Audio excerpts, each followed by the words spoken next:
Bonjour à tous, on se retrouve aujourd'hui pour la présentation de la lunette Schmidt Bender Polar T96. J'ai fait l'acquisition récemment de cette lunette, donc c'est une lunette d'approche et d'affût.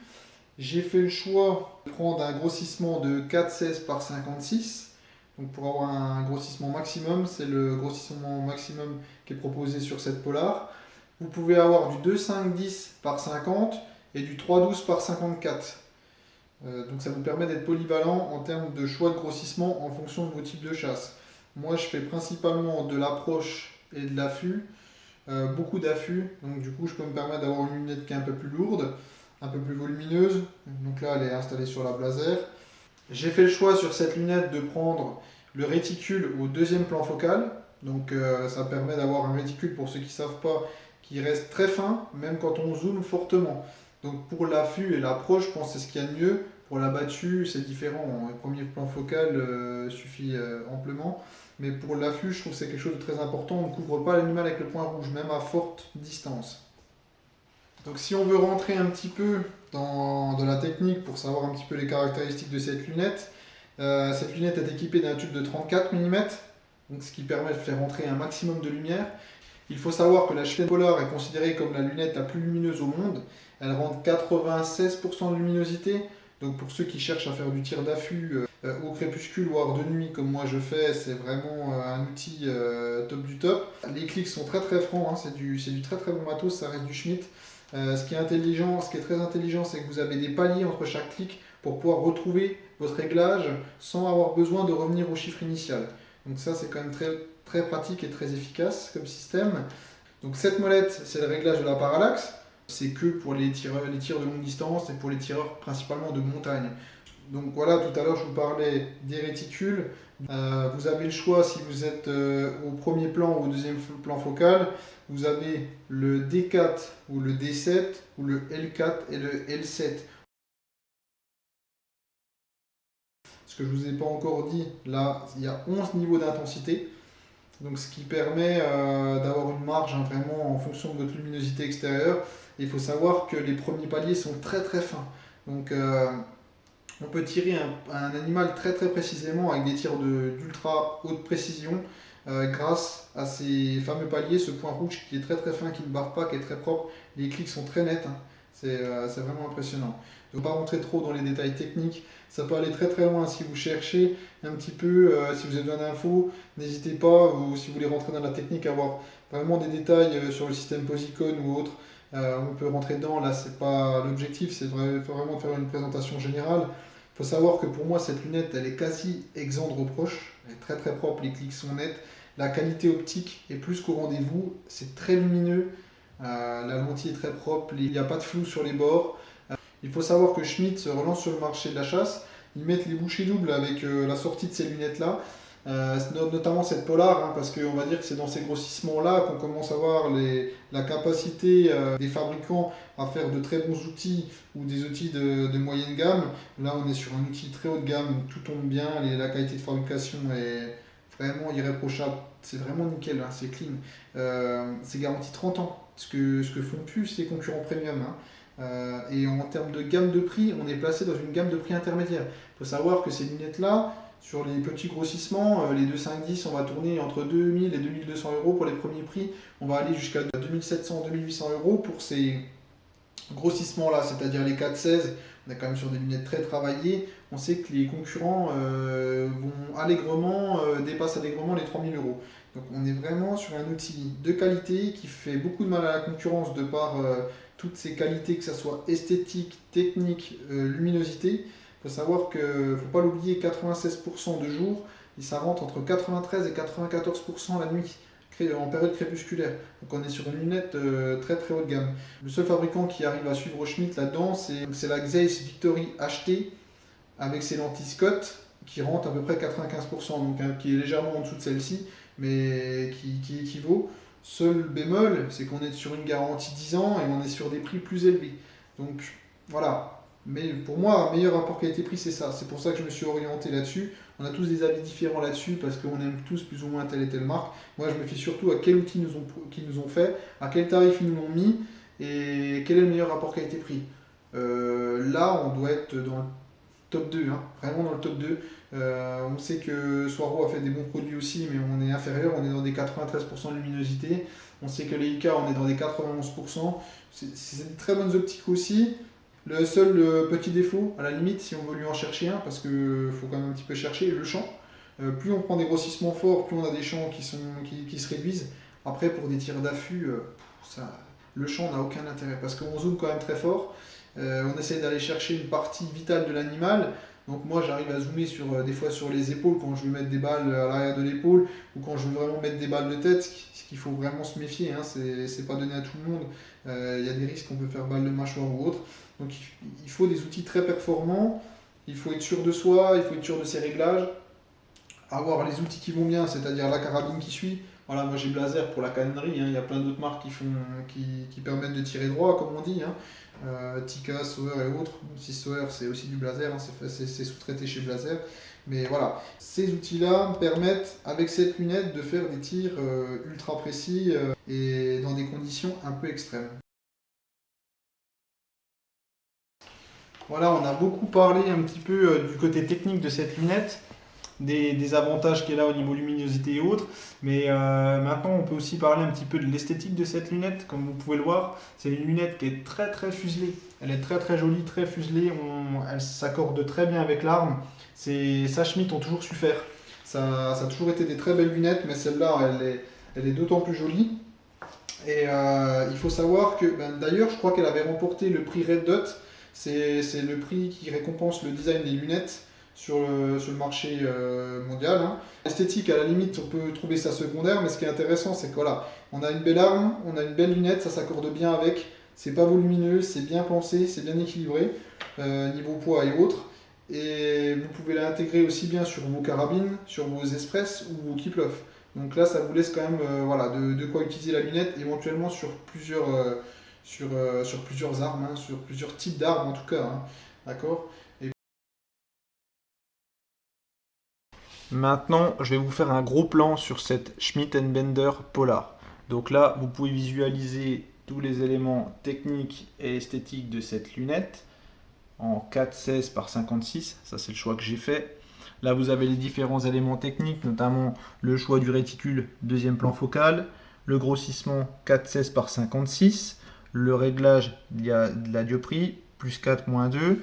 Là, vous avez le réglage de l'intensité avec les fameux paliers que vous voyez là, hein, intermédiaire pour couper la lunette et pour retrouver son réglage.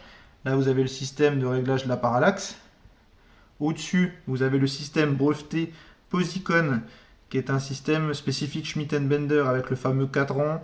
On retrouve le 0, c'est 1 cm à 100 mètres. Pour tout ce qui est côté technique, on va s'en passer. Vous me posez des questions privées si besoin ou à vos armuriers. Vous avez un système aussi anti-dérèglement chez Schmitt, hein. Donc là, c'est vraiment du sérieux. On passe au rail. Là, il y a quelque chose d'important qui a été fait par Schmitt. Ça, c'est assez intelligent. C'est un rail 11 mm qui est un rail ZM.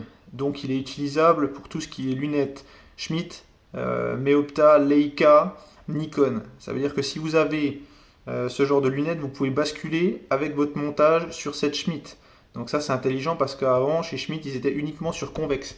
Donc ça faisait un investissement parfois qui pouvait avoisiner les 500 € pour des montages Blazer. Donc la lunette plus encore 500 € de montage, ça freinait les gens. Là, je trouve que c'est intelligent. Ça permet pour déjà ceux qui sont équipés un petit peu de ce type de rail, de basculer chez Schmitt sans avoir un coût supplémentaire au niveau de ce montage. Voilà un petit peu pour la présentation détaillée de la lunette.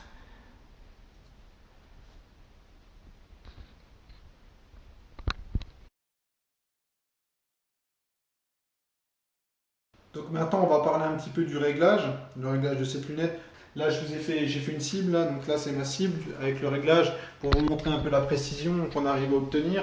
On est sur une précision, voilà, là on tire à 150 mètres. Voilà, première balle de réglage, deuxième, troisième et les trois dernières. Donc 4, 5 et 6e. J'ai refait sur une autre cible, hein. J'ai refait sur une autre cible pour qu'on puisse voir correctement, enfin pour vérifier, je tape vraiment en plein centre. Donc là, j'ai pas besoin de corriger beaucoup. Donc bilan sur cette lunette Schmitt Polar T96. Donc lunette Très esthétique, magnifique sur la carabine, très performante, on rappelle, 96% de luminosité de jour, 93-94 au crépuscule. Tous les amateurs de chasse à l'affût ou à l'approche seront ravis par cette lunette. Les seuls défauts qu'on peut lui trouver, ça peut être le poids si vous prenez un grossissement élevé et encore. Le champ de vision, pour ceux qui aiment avoir des gros champs, bon, ça n'a pas d'intérêt hein, quand on tire à l'affût, on zoome très fort.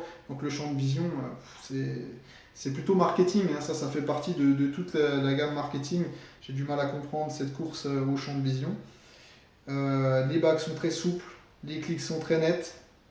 11 niveaux d'intensité, un point qui est très fin, qui ne bave pas. Vous pouvez choisir le type de réticule qui vous convient le plus. Une correction de la parallaxe, un réglage vertical et horizontal très simple, un clic à 100 mètres.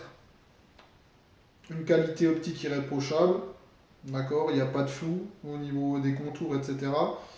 Facile au niveau du réglage de la dioptrie, hein, voilà. Il n'y a rien à dire, c'est un tube de 56 au bout. Vous avez des lentilles de très haute qualité et une garantie 30 ans. Donc voilà, Schmitt ne mise pas vraiment sur le marketing, c'est clair, hein, comme vous l'avez vu, ils reviennent en force sur le marché de la chasse. Schmitt, ils s'y relancent, donc vous aurez beaucoup moins de problèmes d'approvisionnement que vous avez connus par le passé. C'était le gros problème de Schmitt, ils avaient du mal à fournir, il y avait beaucoup plus de demandes que ce qu'ils étaient capables de produire. Maintenant, ils s'en sortent beaucoup mieux. Vous n'aurez pas grande difficulté à avoir vos lunettes, il faut juste les commander chez vos armuriers. Le distributeur en France, il faut savoir que c'est Columbia Sport, d'accord. Ça, c'est le distributeur français de Schmitt en France. Donc voilà, ça c'est pour info. Et il distribue aussi des montages que j'utilise notamment, mais ça, les montages, je vous en parlerai après le bilan. Ça fait partie, montage munitions, je vous en parle après coup. Alors voilà, on rentre de nouveau dans les détails techniques après le bilan. Ça, c'est des choses qui intéressent un peu moins, ça parle pas de la lunette. On va parler du montage. Le choix du montage, donc là c'est une Blaser hein, bien sûr. J'ai fait le choix du montage Naegele, qui est le fabricant du montage Blaser. La seule différence c'est que sur Naegele on est en vis torse, alors que sur Blaser on est en vis étoile. Bon, je suis content de ce montage. Après, il est léger, ça c'est son gros avantage. Pareil, par contre, il me paraît quand même beaucoup plus fragile. Même s'il a l'air costaud en montant des montants, les utilisateurs en disent du bien.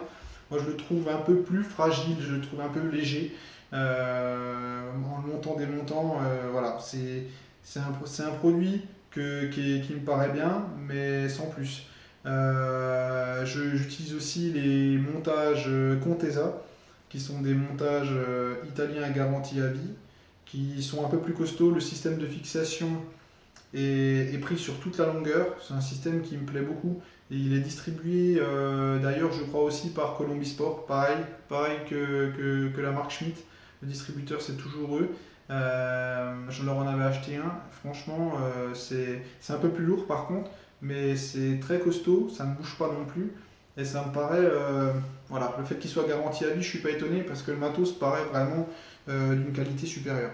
Le défaut qu'on peut reprocher au Naegele, hein, il est simple, c'est regardez, là vous avez la tourelle, vous avez cette fameuse tourelle et quand vous ouvrez, d'accord, vous êtes juste dessous pour tourner, donc ça vous gêne. Il faut prévoir un montage haut. Moi j'aime pas les montages hauts, hein, d'accord, mais voilà, il faut y penser parce que si on doit reculer suffisamment la lunette, on est en plein dans le, on est en plein dans le réglage de la parallaxe et ça c'est voilà, je trouve ça un peu dommage. Le système Contesa il y a un clic central, on pousse le levier, du coup on n'est pas embêté avec ce système d'ailette qui peut gêner au montage et démontage. Voilà, ça c'est voilà, c'est un petit, ça c'est un peu annexe, mais c'est toujours bon de comparer et de voir ce qui existe et de faire des retours d'expérience.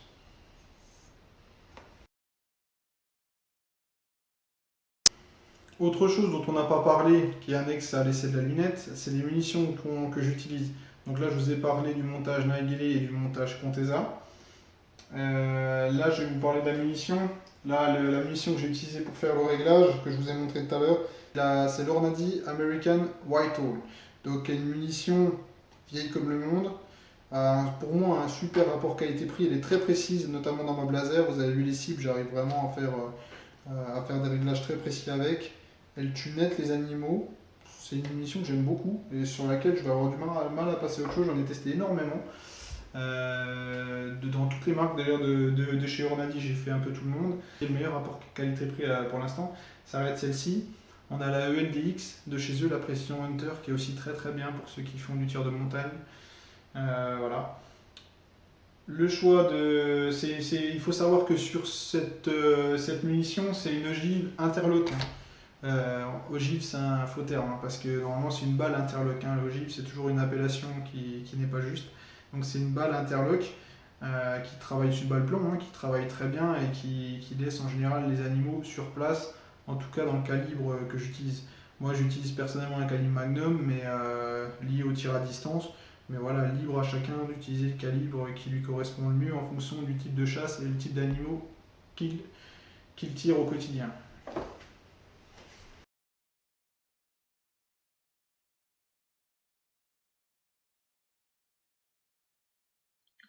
L'essai de cette Schmidt Bender Polar prend fin. J'espère que ça vous aura plu. Vous avez bien sûr plus d'informations sur le site internet Schmidt Bender avec toute la gamme qui est disponible chez eux. Merci à eux pour toutes les infos techniques et le soutien qu'ils m'ont donné pour réaliser cet essai. Vous me retrouvez également sur ma chaîne YouTube Adrénaline Chasse 68 et ma page Facebook La Communauté. N'hésitez pas à vous abonner, je ne cours pas après les abonnés, mais si ça vous intéresse pour d'autres essais, j'ai des essais notamment de vêtements chauffants qui vont arriver et pas mal d'autres choses. Donc on se retrouve bientôt pour d'autres essais et des vidéos de chasse. Merci à vous, à très bientôt.